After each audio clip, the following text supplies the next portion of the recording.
Time travel used to be the sole domain of science fiction writers, but now physicists are stating that time travel may be possible, though not practical.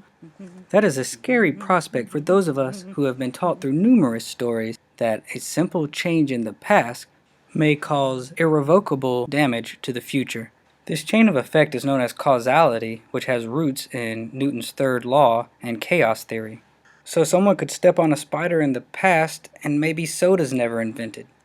This leads to all sorts of paradoxes, like the famous grandfather paradox. What if a time traveler went into the past and killed his grandfather?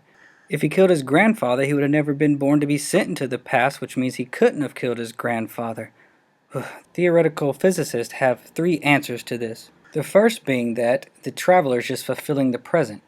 Basically, time is not linear and it is always happening. The death is that actual present and will happen over and over again.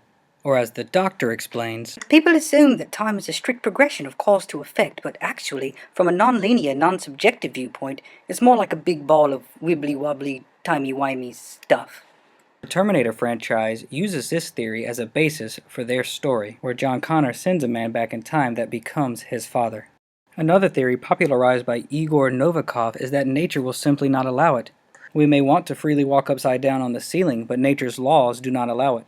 In this sense, the past will protect itself from your interference. While many stories do not use this as a vehicle, a popular one is Charles Dickens' A Christmas Carol. Scrooge visits his past but is not allowed to interact with anyone or anything. The final theory gets into the realm of superstring theory and multiverse. In this scenario, the traveler is allowed to interfere with time, but he's not actually changing his past. Back to the Future depended heavily on this theory for its trilogy. By killing his grandfather, he's created a rift in the river of time, which not only will result in him returning to a future that he will not know, but it could have catastrophic results. Great Scott! Great Scott indeed. The fact that scientists are now discovering that this may actually be a possibility, we lean more on these time travel stories to warn us of the dangers of exploiting science and tampering with nature.